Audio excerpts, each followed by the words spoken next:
안녕하십니까. 이것이 신앙 고백이다.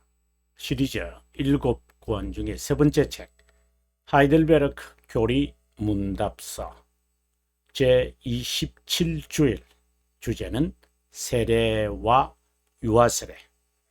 오늘은 제73문의 첫 번째 시간입니다. 여러분 가지고 있는 이 책, 책 592페이지에서 여러분 오늘 첫 시간을 보도록 하겠습니다. 자, 그러면 여러분 저와 함께 592페이지로 가겠습니다. 592페이지입니다. 그러면 왜 성령 하나님은 세례를 중생의 씻음, 죄의 씻음 이라고 부르나? 세례를 왜 이렇게 부르는가라고 하는 질문입니다. 하나님은 다음과 같은 것으로 우리에게 가르치기 위해 대의 없이 말씀하지 않는다. 우연으로 말씀하시는 것이 없고, 그리고 하나님은 반드시, 하나님에게는 필연성이잖아요. 하나님, 인간하고는 다르죠. 필연성이라고 하니까 숙명으로 착각하는 사람들이 있습니다. 우리가 필연성도 두 가지로 나누어지는데요. 필연성, 하나는 상대적 필연성이 있고, 하나는 절대적 필연성이 있습니다. 상대적 필연성이라는 것은 당시의 그 상황을 바라보면서, 그리고 상대를 바라보면서 있어지는 귀결적인 것들이죠. 귀결. 하지만 여기서 말하는 절대적 상상은, 이거는 인간적인 측면이고, 이거는 하나님의 측면으로서 초자연, 초월, 초과학 이렇게 보시면 돼요. 쉽게 말하면 이적이다 라고 하는 것들입니다. 하나님 보시기에 필연적이고, 인간이 볼 때는 이거는 필연성이다, 이제 이렇게 느껴질 정도입니다. 자, 아무튼 하나님은 대의 없이 말씀하지 않았다라는 말에서 제가 필연성을 한번 떠올려 보았습니다. 몸의 더러움이 물로 청결하게 되는 것처럼 우리 죄들이 예수 그리스도의 피와 영으로 제거된다는 것만 아니라, 제거된다, 이 무와 특별히 이 신적 담보물과 표징으로 그분은 우리의 외적으로 물로 씻기는 것처럼 실제로 우리의 죄들을 영적으로 깨끗하게 된 것을 우리에게 확신시킨다는 의미에서 중생의 씻음, 죄의 씻음이라는 말씀이 있습니다. 제69문에서 71문, 죄들의 씻음이 그리스도의 피와 영이라고 고백했고, 우리가 지난 시간에 72문에서는 그분의 피, 즉 보혈에 관심을 둔다면, 제73문에서는 그분의 영, 성령 하나님에 관심을 둔다. 전자는 죄들의 씻음, 그리고 후자는 중생의 씻음, 이것이 바로 중생을 의미하는 것이죠. 여기서 보면 그리스도의 보혈에라고 한다는 것은 바로 이것을 말하라는 것이고, 성령 하나님에게 관심을 갖는다는 것은 갱생의 삶에 관심을 갖는 것이다. 우리가 그 죄들의 씻음이 그리스도의 피와 영이라고 했기에, 이것은 바로 죄들의 씻음을 지금 의미하고, 영이라는 것은 삶의 견인에 관한 것이다. 그러면 그럼 우리가 한번 정리해 보면 이렇게 되겠죠. 피 그리고 영으로 하면 피 하면은 죄들의 씻음. 그러면 이것은요, 영은요, 예, 우리의 영은 갱생의 삶이다. 견인이다. 이렇게 말해도 좋습니다. 그 다음에 피는 그리스도의 보혈을 의미하는 것으로, 예, 그리스도의 보혈, 마치 그 언약, 유언 이렇게 관심이 있다면, 영은 바로 성령 하나님에 관한 이야기다. 그렇게 보면은 영이라고 하는 이것은 우리 성화도 관련되어 있고 성령 하나님의 사역이고, 이것은 마치 그리스도의 사역이고 칭의와 관련되어 있고, 이것은 그 성화와 관련되어 있구나 라고 아마 조금 구별할 수 있으면 좋을 것 같습니다.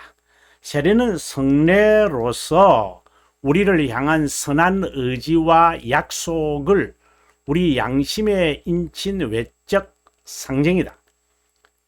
이것은 우리가 지금까지 살펴오고 있는 그 성례의 정의를 지금 말하고 있다고 보면 좋습니다. 표징은 물이고 표징된 것은 죄 씻습니다. 조금 더 확대를 하면은 칭의다. 이렇게 말하면 좋죠. 물이 표징이고 피가 표징된 것이라면 성령 하나님의 사역은 무엇인가? 바로 중생의 씻음이라는 말로 우리가 된다. 성령 하나님의 새롭게 하심과 더불어 사용되어지는데, 중생 자체를 의미하는 것이 아니라 생명에 이르는 회개보다 중생의 경험과 참된 회개와 참된 회개는 여러분 아다시피 두 가지의 요소가 있죠. 육체 죽이기 또는 죄 죽이기와 그 다음에 하나는 영 살리기 라고 하는 거죠. 이것이 바로 참된 그것이고, 이것은 바로 견인의 삶에서 잘 나타나는 거잖아요. 자, 그렇다고 뚜렷하게 구분할 수 있는 것은 아니기에 이해를 위한 설명이다. 그래서 제가 참 강조를 하고 있는 겁니다. 진리는 논증으로 이루어지는 것이 아닙니다. 칼빈 선생이 우리들에게 1권 8장에서 충분히 말씀합니다. 진리는 논증하여 증명되는 것이 아니다. 성경 자체가 우리들에게, 그리고 성령 하나님이 선택된 자에게 심겨준다. 그래, 마음의 조명을 시켜 심정에 새기게 될 때 비로소 우리는 확신이라고 한다. 이것은 무슨 논적, 진리는 논적이 아니거든요. 설명입니다. 성령 하나님이 죄들을 용서한다는 의미보다 용서받은 자가 악의 삼총사로 인해 범하는 죄들과의 영적 전투에서 늘 용서의 은혜를 기억시킨다고 해석하는 것에 가깝다. 견인이라면 거룩함을 이루어가는 과정을 말하는 것이지, 중생의 경험을 한 후에 겪는 죄 죽이기, 영 살리기, 이 두 가지를 합쳐서 우리가 말하는 참된 회개가 되겠죠. 참된 회개는 우리가 하이델베르크 교리 문답서 88문에서 이것을 자세하게 설명하고 있습니다. 중생의 경험한 자가 어떤 환경을 직면하여 일시적이고 한동안 죄를 범하는 가운데 하나님은 외적 상징들을 통해 연약한 믿음을 돕는다. 이것을 우리가 성례 돕는 도우미라고 말했죠. 또는 강화, 성례는 우리의 연약한 믿음을 강화하는 것입니다. 돕는다고 할 때 무엇을 어떻게 왜 돕는지에 대한 답변이 명료하지 않으면 성례라고 할 수 없다. 이 말은 약속 없는 성례가 없다는 것이다. 반드시 성례가 되려면 약속이 있어야 됩니다. 그러면 성례는 세례의 약속은 무엇인가? 죄들의 씻음과 죄들의 씻음으로 표현하는 중생의 씻음과 죄들의 씻음이다. 그러면 앞서도 제가 말씀드렸지만 중생의 씻음, 그 다음에 죄들의 씻음, 자, 이것을 우리는 칭의라고 하고 이것을 우리는 거룩함이라고 한다고 그랬잖아요. 그죠? 이거는 죄 용서를 말한다면 이거는 견인을 말한다. 이렇게 제가 말씀을 드렸는데 바로 그것을 지금 여기서 말합니다. 좀 더 자세하게 말하면 그 약속은 죄들의 무상적 사명, 의의 증가, 새로운 삶을 개혁시키는 성령의 은혜다. 새로운 삶의 계획은 꼭 자신을 포기, 즉 부인하는 것이고 세례는 이런 약속의 표징이고 보증이다. 그래서 하나님의 의지와 인간의 의지, 자, 여기서 지금 성령 하나님은 우리의 의지를, 여기 성령 하나님입니다. Holy Spirit. 이 성령 하나님 우리의 의지를 바꾸시잖아요. 바꾸셔서 이 의지가 하나님의 의지에 복종하도록 한다 라고 하는 것이 중생의 목적이잖아요. 중생의 목적은 하나님의 형상의 회복인데 바로 그거죠. 네, 바로 그 말을 지금 제가 의미를 여러분에게 말씀을 드렸습니다. 자, 그러면 동그라미 1번을 한번 읽어보도록 하겠습니다. 우리가 지금 아주 중요한 것을 제가 여러분에게 이야기를 하고 가야 될 것 같습니다. 그 일로 바로 들어가기보다는 여기서 지금 말씀을 하는 본래 우리 질문이 중생의 씻음과 죄들의 씻음의 뜻이 뭐냐? 이제 이 이야기를 지금 하는 거잖아요. 그래서 이 부분을 좀 더 제가 조금 발전시켜서 여러분에게 설명을 하도록 하겠습니다. 이거는 좀 이게 지금 여기에 지금 이래 돼 있습니다만은 죄들의 정과 이런 다 이제 같은, 이제 제가 지금 말씀드리고 싶은 것은 그 세례의 약속은 이 두 가지다 이렇게 말해도 돼요. 실제로 그렇죠. 중생의 씻음과 죄들의 씻음을 말하는 거예요. 그걸 우리가 한번 일명요연하게 한번 정리해 봤으면 좋겠습니다. 중생의 씻음, 그냥 간단하게 죄들의 씻음. 중생이라는 것은 견인과 관련되어 있고 거룩함과 관련되어 있죠. 그럼 죄들의 용서는요, 칭의와 관련되어 있겠죠. 그리고 거룩함과 이 칭의를 저는 복음의 기둥이라고 저는 여러분에게 표현을 하고 있습니다. 그러면 복음의 요약은 무엇이냐? 이러면 여러분 기억나시겠지만 용서와 그 다음에 회개입니다. 서로 이제 이렇게 묶음이 된다는 걸 말씀드리고 싶습니다. 이 복음의 기둥이라는 것은 제가 말한 것이고 요약이라는 것은 칼빈 선생이 우리들에게 말하고 있는 것입니다. 칼빈 선생이 회개와 용서가 바로 복음의 요약이다 라고 하는 말입니다. 여기서 칼빈 선생이 우리들에게 아주 강조하는 것들이 여러 가지인데요.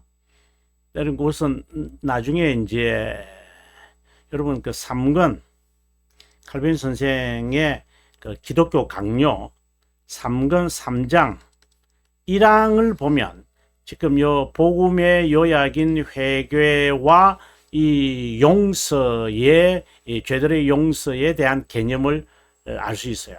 칼빈이 이렇게 말을 하거든요.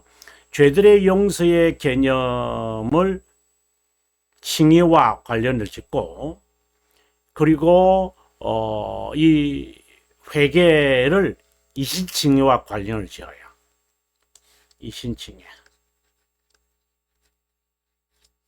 이제 이거는 무엇을 의미하는가? 제가 이제 해설자용에서 설명을 합니다만은, 죄들의 용서는 칭의다.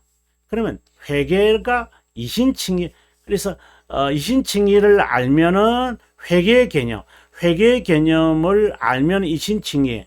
이게 이신칭의라는 것이 결국은 행위 구원이 아님을 지금 말하잖아요.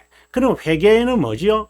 죄들에 대해 하나님 앞에 회오하고 슬퍼하고 죄와 싸우려고 하는 그런 과정이잖아요. 이신칭의에서 이신이 바로 그러한 뜻을 갖고 있는 거죠. 그래서 죄들이 용서받는 이제 이거 이야기가 회개와 관련이 돼 있어요. 이신칭의는요. 그러면 용서, 죄들의 용서는 바로 칭의와 관련되어 있는 거예요. 이것을 제가 여러분들에게 말씀드리고 싶어요. 이제 이런 의미에서 중생의 시슴이라는 것은 이 계통으로 나타나고, 죄들의 시슴이라는 것은 칭의와 관련돼서 나타나는 것이다. 이렇게 여러분 좀 정리가, 제가 강의를 마치고 나면 여러분 다시 한번 좀 이렇게 정리를 하셔서 자신의 말로 잘 표현이 됐으면 좋겠습니다. 예, 여러분 다음 시간에 594페이지가 되는데요. 오늘 이 부분에 들어가기 전에 이걸 한 번 더 여러분에게 좀 재확인을 시키고 하는 게 좋겠다 생각이 들어서 좀 진도하기 전에 여러분 그 말씀을 드렸습니다. 예, 정말 개혁신앙이 우리 한 사람 한 사람에게 정말 뿌리 내려져서 잘 자라날 수 있기를 바랍니다. 저는 개인적으로 개혁신앙의 모든 사람이 개혁신앙이 되어야 된다, 고수해야 된다, 이런 생각은 하지는 않습니다. 개혁신앙은 수와는 별로 무관하지는 않지만, 개혁신앙은 수에 그렇게 관심을 가지지 않습니다. 무관하지는 않지만 관심을 가지지는 않는다. 이 말도 여러분에게 남기면서 남은 시간 평안하시고요. 다음 시간에 뵙겠습니다.